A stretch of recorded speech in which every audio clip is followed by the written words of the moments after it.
Salut mon petit loup, on se retrouve aujourd'hui pour une nouvelle vidéo. Alors au programme, on va s'aborder 4 decklists.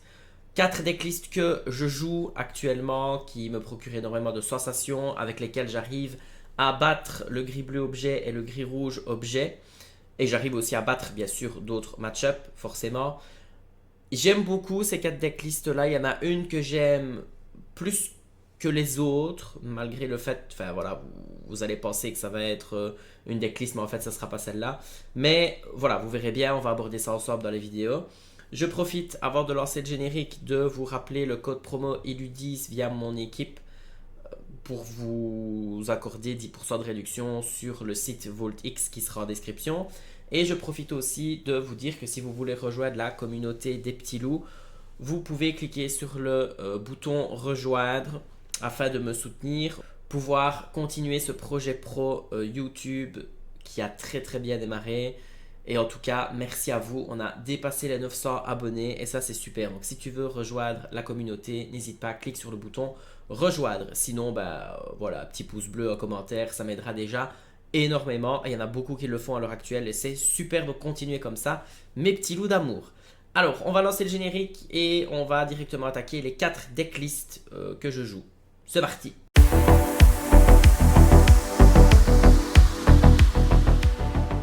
Première decklist qu'on va aborder un petit peu, donc c'est jaune-vert aggro. Alors, j'ai pas l'habitude d'aimer jouer aggro, mais ce que j'aime bien dans le jaune-vert, en tout cas dans ce qu'il propose grâce aux ajouts du chapitre 7, c'est qu'on a l'opportunité de faire des petits trades via certaines cartes qui ont été ajoutées et qu'on va discuter dans 25 secondes. Et on a l'opportunité d'être quand même agressif, de toujours être menaçant.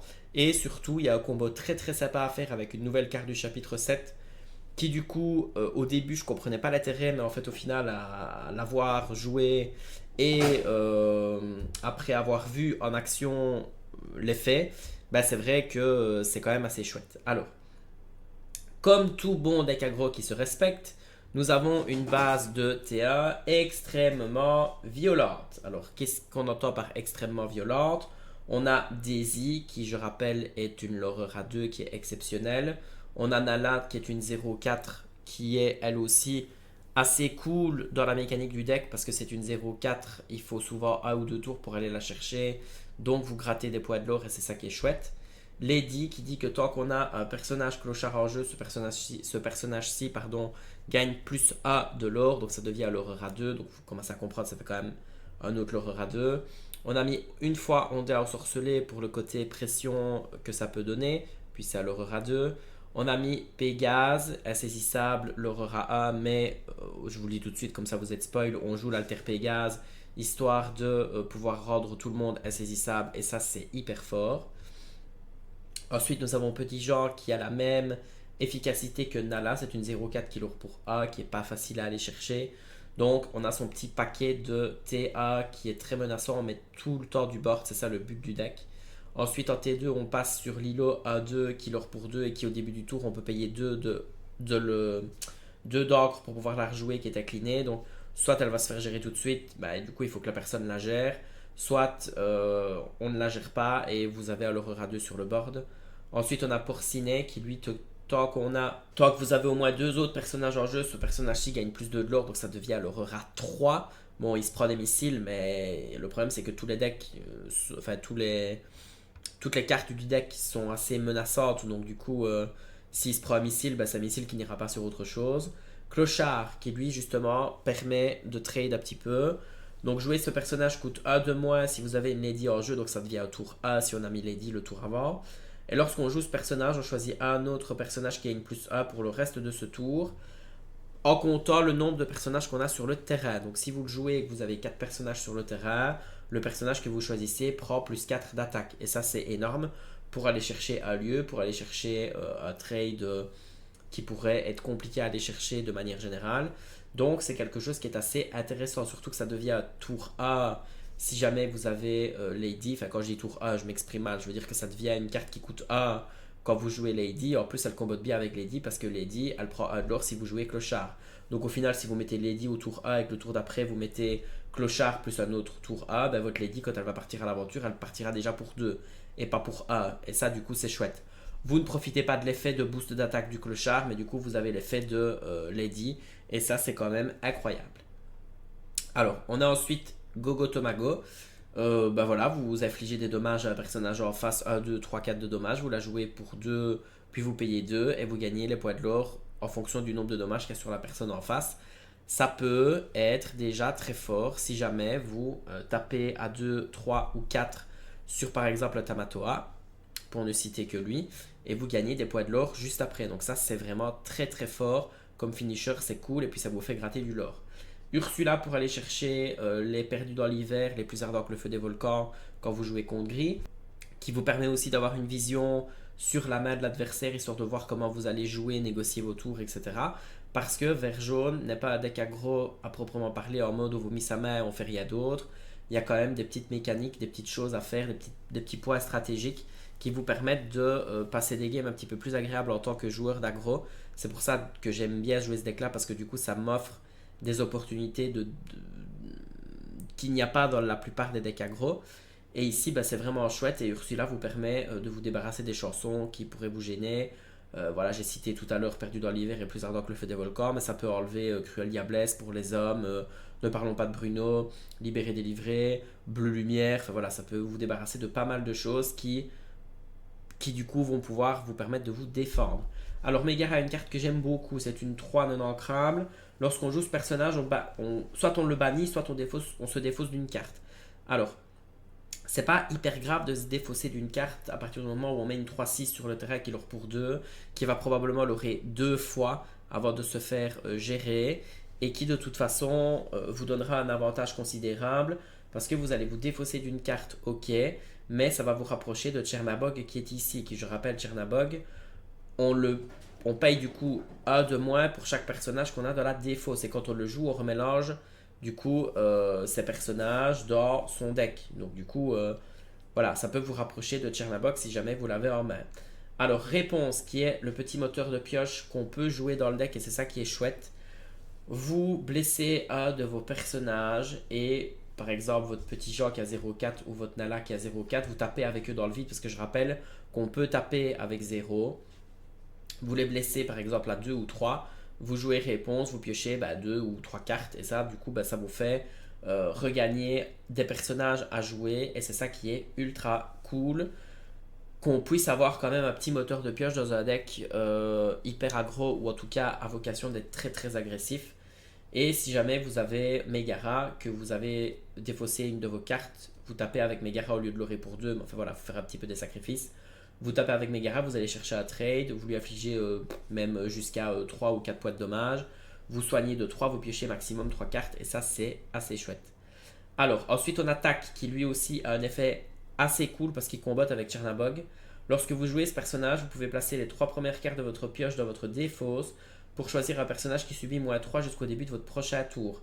Donc du coup, ça peut même vous permettre de faire diminuer l'attaque d'un personnage en face qui pourra aller vous chercher un de vos personnages, un de vos loreurs à 2, qui au final n'y ira pas parce qu'il perdra 3 points d'attaque.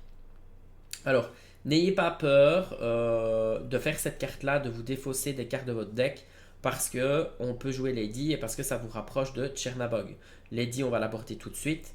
Alter 3, lorsqu'on joue ce personnage, on peut renvoyer jusqu'à 2 cartes personnages coûtant 2 ou moins de votre défausse dans votre main. Et étant donné que vous avez, si je ne m'abuse pas, 4, 8, 12, 13, 17, 19, 23, 27, 31, 34 et 37. Donc vous avez 37 tour 2.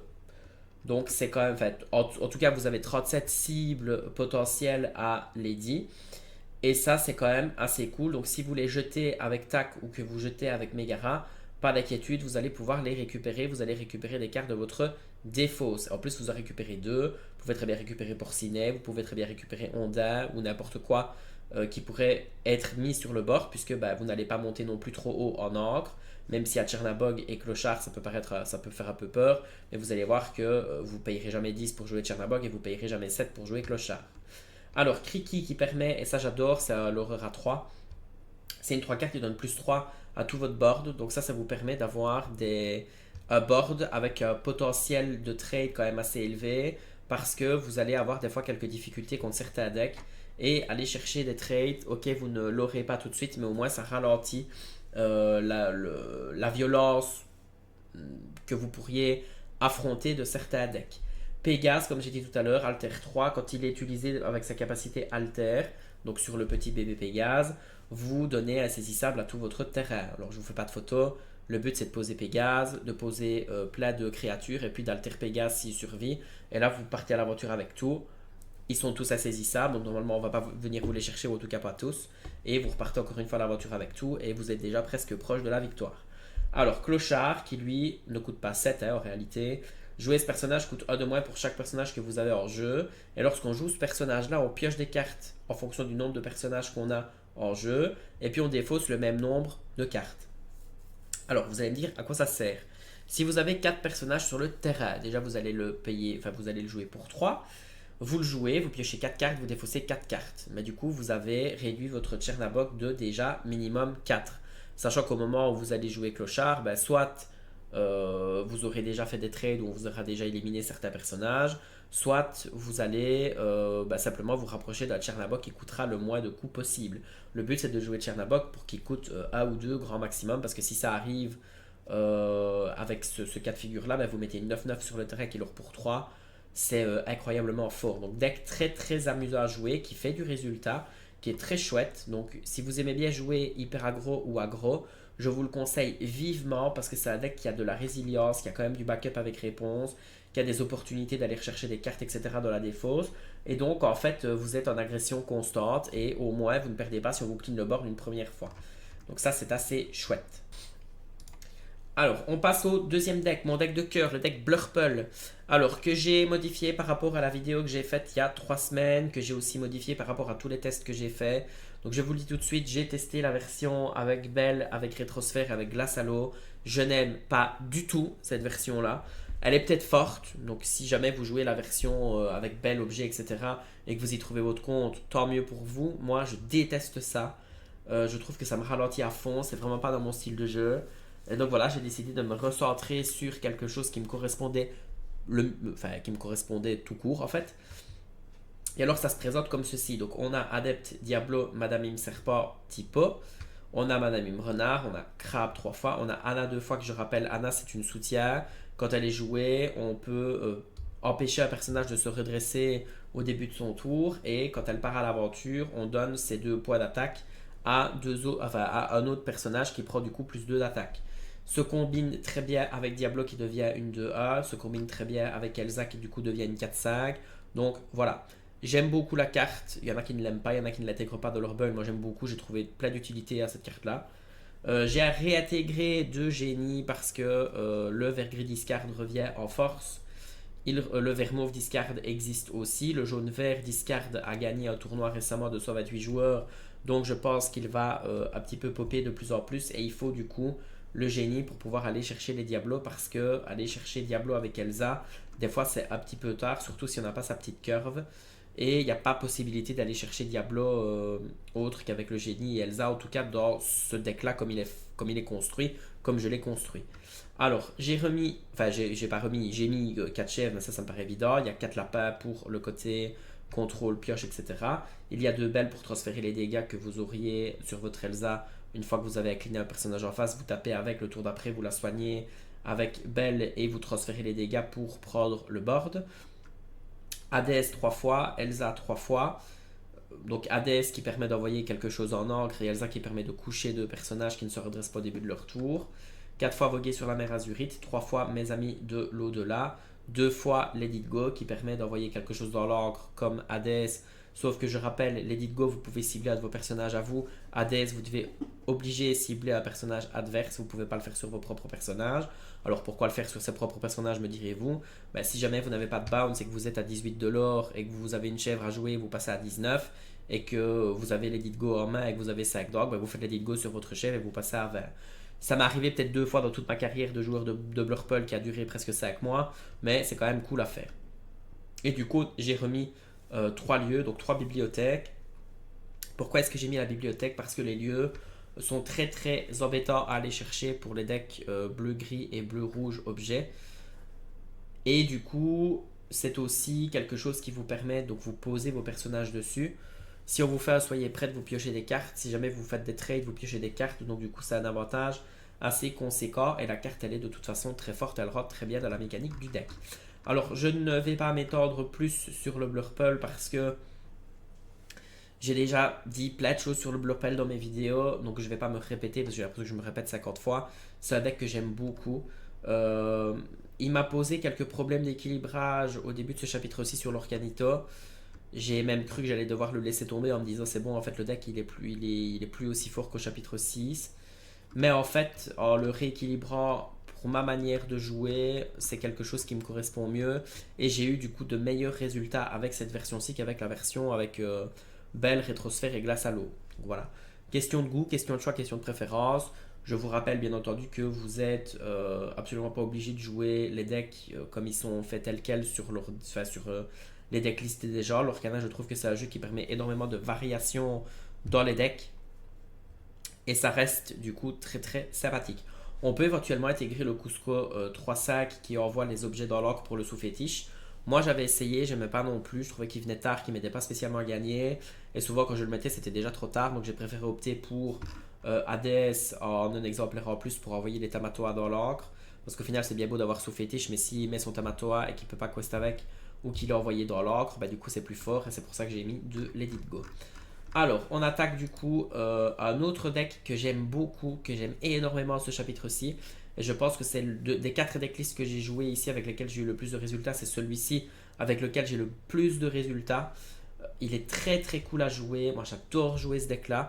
Il a énormément de potentiel. C'est un peu un couteau suisse.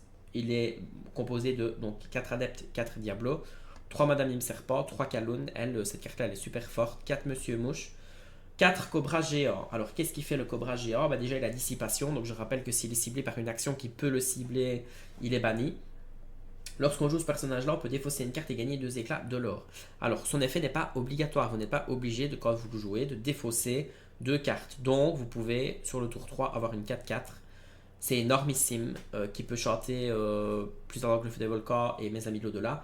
Et vous n'êtes pas obligé de faire son effet. Maintenant, si vous avez mes amis de l'au-delà en main ou vous avez lapin qui peut venir le tour d'après, défaussez-vous d'une carte pour gagner 2 de l'or, ce serait bête de s'en priver, c'est 10% de la game et c'est énorme.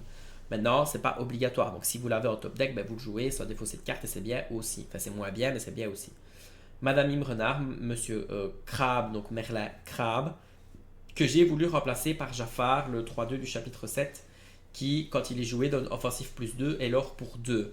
Alors pourquoi? J'ai essayé, j'ai testé, alors j'ai remis les crabes, parce que je trouve que c'est plus important crabe de donner plus 3 à Diablo ou de donner plus 3 à Kaloun qui va taper à 6, qui pourrait directement aller chercher Flaversham, et Diablo qui pourrait directement aller chercher Belle. Donc si vous mettez Jafar, ok vous allez l'aurer à 2, mais Diablo ce n'est qu'une 2A, et Kaloun devient une 5-2, donc vous n'allez ni chercher Flaversham, ni chercher Belle, et je trouve ça assez dommage de se passer de cet effet-là, surtout qu'il a un effet de rentrée et de sortie, ça veut dire que vous pouvez jouer Crabe, vous jouez derrière Madame Mime Renard, votre Madame Mime Renard passe à 7 d'attaque, et vous allez directement dans un manoir de Picsou, une bibliothèque ou un château de la Reine. Donc je trouve que c'est beaucoup plus polyvalent Merlin en Crabe que Jafar. Pat qui du coup excelle très fort contre le vert gris discard, contre le steel song et contre le vert mauve discard, et par extension contre le bleu gris également, puisque Belle ne peut plus chanter plus ardent que le feu des volcans et perdu dans l'hiver. Donc c'est très très fort. Ensuite on a la reine. Alors cette carte-ci, je doutais très fort de son efficacité, mais en fait je la trouve ultra polyvalente, ultra forte. On l'incline, on choisit un adversaire qui choisit 3 cartes de sa défausse. Enfin, on choisit, pardon, 3 cartes de sa défausse. On la place, donc on les place, je vais arriver par les français.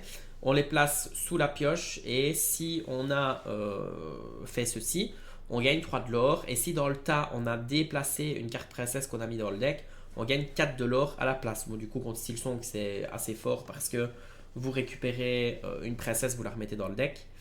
Et vous gagnez 4 de l'or, mais sinon contre les autres decks, par exemple contre bleu-rouge, la version avec Maui Requin, vous remettez les actions dans le deck. Contre bleu-gris, vous remettez les objets dans le deck. Contre bleu-rouge, vous remettez les objets dans le deck.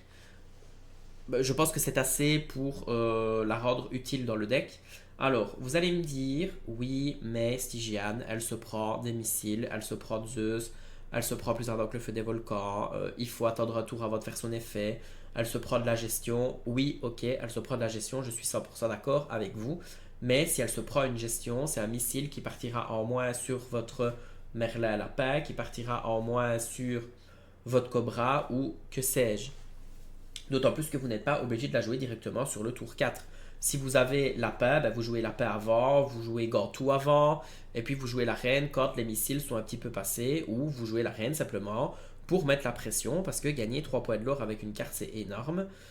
Moi je suis conquis, je l'ai essayé, je l'ai adopté. Maintenant, je ne dis pas que je la garderai tout le temps une fois que les decks auront évolué en face, mais je trouve qu'elle permet une polyvalence et quelque chose d'assez cool de renvoyer du coup les objets dans le deck de l'adversaire qui ne pourront pas du coup être récupérés par Tamatoa. Et ça, c'est assez chouette. Alors, on a Merle Chèvre, Merle Lapin, ben voilà le package habituel. J'ai pas mis Génie parce que je suis un puriste du Merle Lapin. Je trouve que le Merle Lapin est plus fort que le Génie. Et j'ai une vocation d'être un peu plus mid-range que aggro. Et au final, ça me correspond mieux à mon style de jeu et j'ai les résultats qui vont avec. Donc, du coup, bah voilà.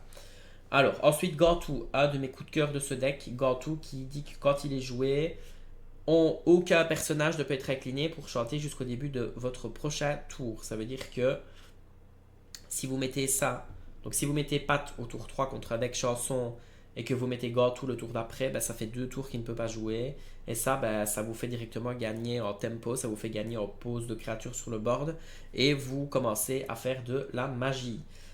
Très fort aussi contre les decks objets parce que du coup, pour jouer des objets, donc ça c'est le deuxième effet, jouer une action ou un objet coûte 2 en plus à tous les joueurs. Donc du coup, si la personne doit jouer Glace à l'eau, elle doit payer 3. Si elle doit jouer Perdu dans l'hiver, elle paye 5. Sauf les chansons qui peuvent être chantées par les personnages, puisque l'effet d'empêcher d'être incliné pour chanter ne dure qu'un seul tour, ce qui est déjà quand même pas mal.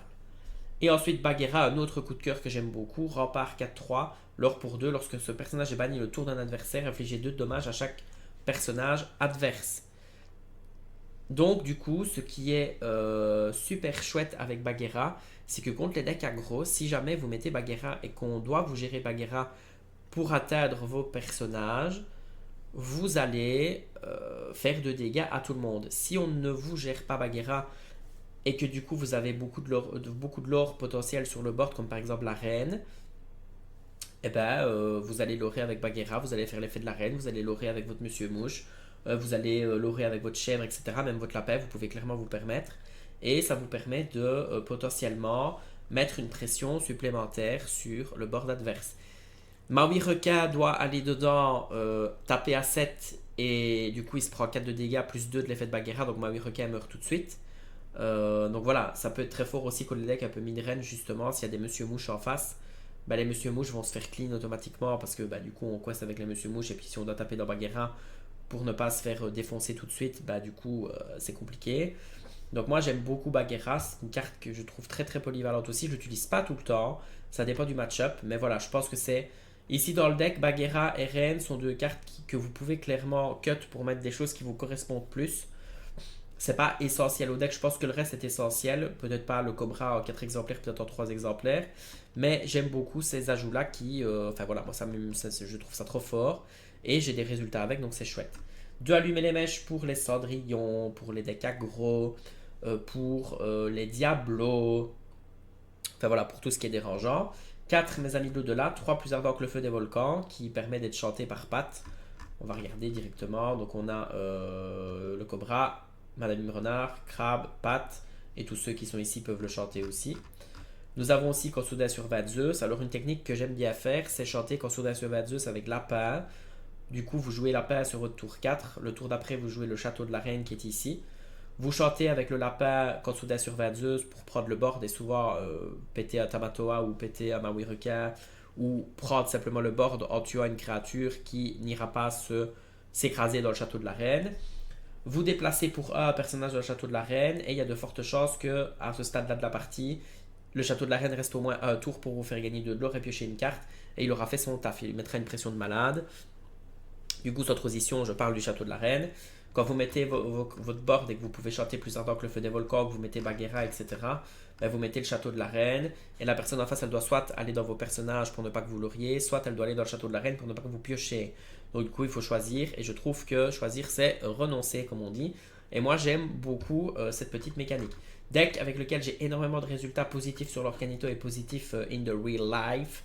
Donc j'aime beaucoup, c'est mon petit coup de cœur du chapitre 7 que je pense que je vais poncer un petit peu. Et quatrième deck que je déteste, je le dis déjà d'entrée de jeu, je déteste jouer vers Discard, je n'aime plus jouer ça. J'ai joué ça très longtemps au chapitre 3 et 4, mais je n'aime plus. Mais force est de constater que c'est un deck qui se défend très bien dans la méta actuelle, qui est très fort dans la méta actuelle. Alors je vais vite passer en revue les cartes, mais vous les connaissez. Diablo, Morph qui met une pression de malade parce que du coup, si vous jouez Diablo puis après que vous jouez Morph, la personne en face elle doit se dire, ouais, ok, il faut que je gère Morph, il faut que je gère Diablo parce qu'il l'a pas altéré, donc qu'est-ce que ça veut dire, etc. Donc on peut jouer sur le mental avec ce deck là. Ursula pour avoir défaussé une chanson, Diablo pour piocher, Presse Jaune. Cette carte là elle est dégoûtante, mais voilà, elle a le mérite d'exister, de faire tourner le deck, et sans ça, le deck ne tournerait pas de toute façon. Super fort qui vous permet de piocher une carte à chaque fois que l'adversaire défausse une carte. Ursula qui met une pression de malade. Benja pour gérer les objets, très important pour gérer l'atelier de Maurice. Pat pour gérer les actions. Lucifer qui dit qu'on doit. Le personnage en face doit choisir hop, défausser deux cartes, soit une action. Du coup, si elle défausse deux personnages avec vous avez présent sur le board, vous piochez deux cartes. C'est gratuit. La bête qui s'altère sur Morph. Et si vous faites ça directement et que vous avez sur le board de Diablo et Morph parce qu'on vous a géré on vous a géré ni Diablo ni Morph, là c'est déjà presque auto-win au final parce que vous avez déjà un board de fou furieux qui pioche et qui peut chanter Ne parlons pas de Bruno. Vous avez Basile que j'aime beaucoup aussi qui dit qu'à chaque fois qu'on ancre on peut payer A et on fait défausser une carte. Je le trouve assez sympa, en plus c'est une 4-5 qui est lourd pour 2. Pat, le nouveau Pat qui s'altère sur le Pat qui est ici, donc alter 4, tant que ce personnage est épuisé. Les personnages adverses ne peuvent pas être épuisés pour chanter de chansons. Et vos personnages pirates gagnent résistance plus 1. On a ensuite Hypnotisé. Très, très chouette carte, cela dit. Très, très beau design et rentre très bien dans le deck. Hypnotisé. Alors on a son petit package de chansons. Plus ardent que le feu des volcans qui est ici, pardon. Cruelle Diablesse.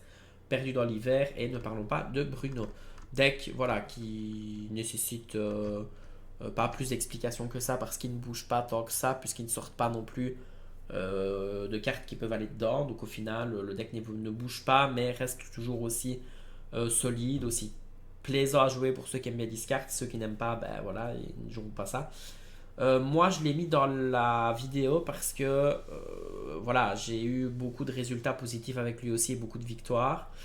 Je l'ai vu jouer en ligue, en tournoi officiel, etc.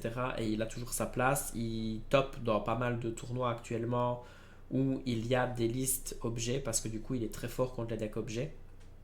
Et c'est une solution à ces decks-là. On clôture cette vidéo, donc je mettrai en description les 4 decklists sur Dreamborn si jamais vous voulez les apporter sur l'Orcanito. Je vous invite à les tester, à me donner vos ressentis en commentaire YouTube.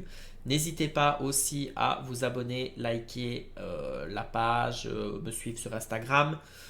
N'hésitez pas aussi évidemment à laisser un commentaire, un petit pouce bleu, ça serait super sympa. Et si vous voulez rejoindre la compagnie des petits loups, n'hésitez pas, ça me ferait super méga plaisir. Alors, on termine dessus. Alors désolé, je suis un peu, pas endormi, mais je suis un peu... j'ai le visage un petit peu attaqué avec les yeux un petit peu qui piquent, etc. Mais voilà, les allergies, ça recommence et c'est compliqué. Il faut le temps que le traitement agisse. Enfin bref, vous saurez toute ma vie. Voilà, c'était Stygiane. Bisous mon petit loup. Mouah.